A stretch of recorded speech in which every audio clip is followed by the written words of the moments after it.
Right, hello.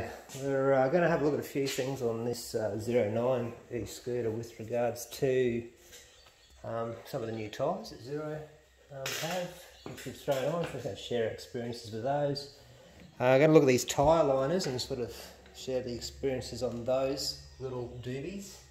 We're going to check out some repair work we've had to do to this rim on this rear wheel here. Mainly strip threads, and there's a buckle in it.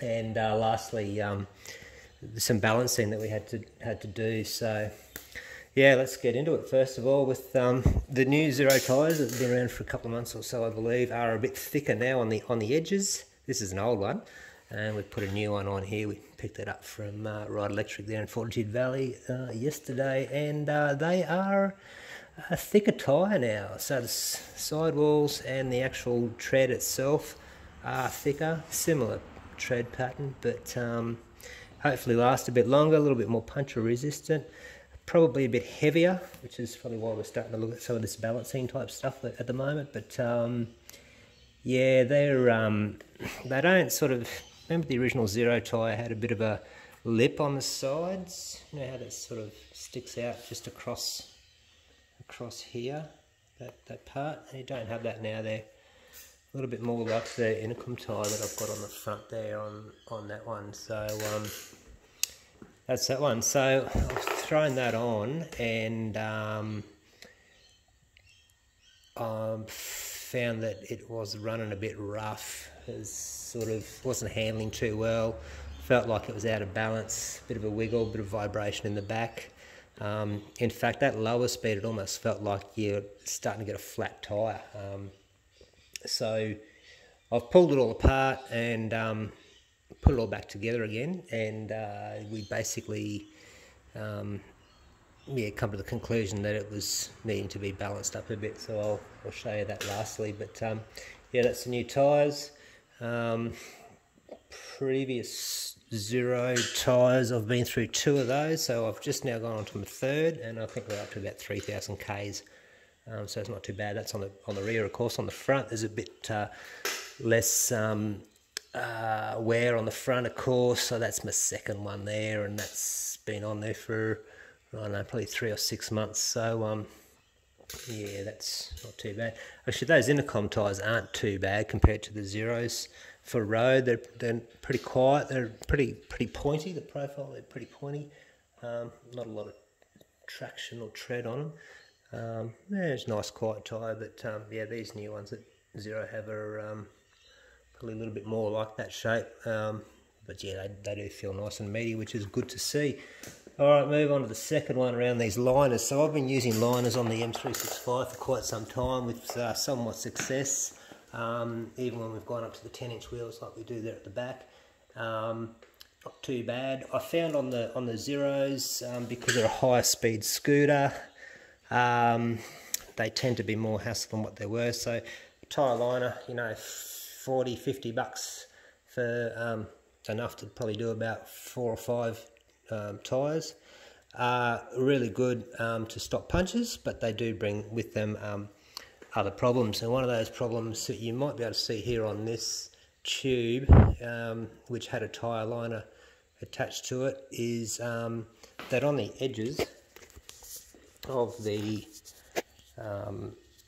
liner, where you've got that meeting point, that's how they sit, you'll get wear on the edges. Now I've tried to sand this one down without any great success, I don't think, but what happens is that it'll wear, and then it'll cause a fracture in the tube, and you'll get a puncture there, basically a puncture from the wear itself. So probably not really worth worrying about them too much. They also tend to slip around a bit at times.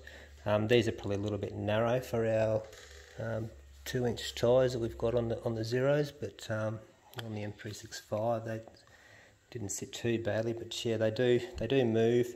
So instead of being on the nice circumference, they'll start to twist around like that, which means your gap's a bit bigger, which means your tyre's not going to be totally round. You're losing your protection in some areas, and yeah, they're not really good. So you will get less punches, but you will get more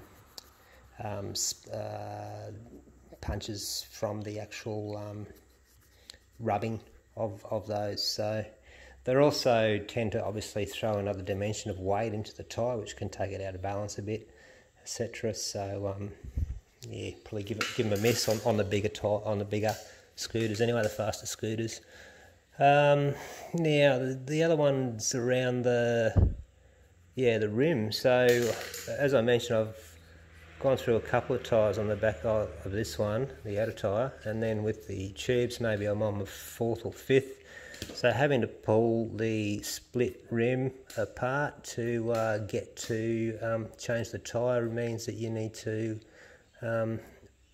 undo the, I don't know, 6 or so bolts that hold the split rim together.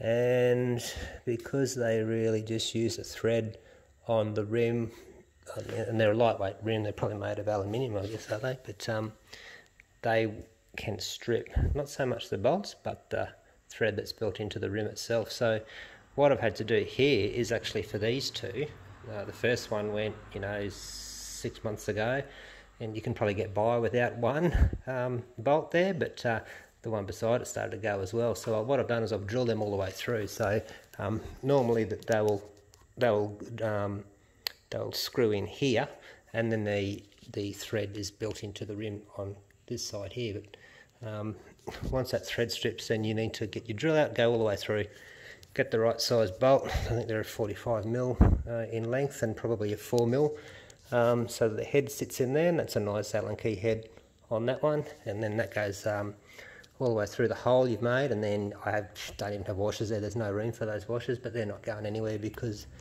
the nut actually sits in that little groove there nicely for those two. So that's that one. Now once, when I did have a flat, I did ride it a bit, try not to put too much weight on the back, but in doing so I reckon I hit something, and you can see here there is a little buckle in that rim. It's sitting up a little bit, it's indented here. So I've tried to belt that out a bit with a mallet, etc., some drift. I've also put a bit of electrical tape on the outside of the rims for the tyre to sit on, just to try to keep it up a bit. So you can see it does look quite buckled here still on the rim, but the tyre itself is sitting there pretty well. So that's not too bad. So yeah, that's the rim repair. And when I threw this tyre and tube on and felt that it was a bit wobbly, and it only sort of hit me that maybe it's out of balance. So what I've done is I've put 2 extra bolts in through here, and they go all the way through that little gap. I trust that's going to be safe and secure. We'll see how we go. Once I'm happy with it, I'll probably thread lock them.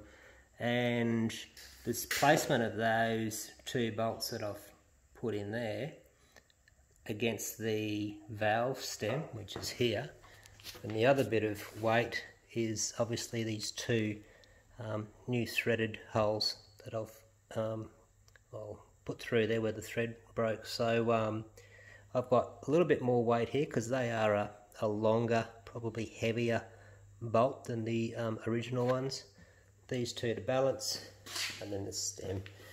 So originally I thought maybe the tyre was sort of out of balance, etc. But I don't know. I mean, before I replaced the tyre and tube, it was out a little bit, but more so feeling now, and that's probably because they are a heavier tyre, so there is more weight thrown around in there. And before I did the balancing, this thing would vibrate quite a bit, particularly at a lower speed, 20 k's an hour or so. When you crank it up, it's not too bad. So if I just get this going for you now, you can see, I don't know if you can, but we're not too bad. And if we get the speed up, that was vibrating quite a lot. In fact, I thought it'd almost move off that timber. So now, when the speed's up, it's pretty good. There's a little bit there, but it's not too bad. It's full speed. And you can see there isn't a huge amount of being sort of too bent or deformed. Not anything much you'd normally get anyway, so we'll see how that goes. But yeah, that was just some of the experiences we've had this week, having had 2 punches, and we need to replace the tyre because it had worn down after about 1,200 kilometres, which isn't a bad innings on those, and hopefully we'll get a bit more out of those ones as well. Something else I really need to show you here. Everything else is running pretty good. Kaboom Manda should arrive in a few weeks' time, and that'll be a whole new story again. So take care, enjoy.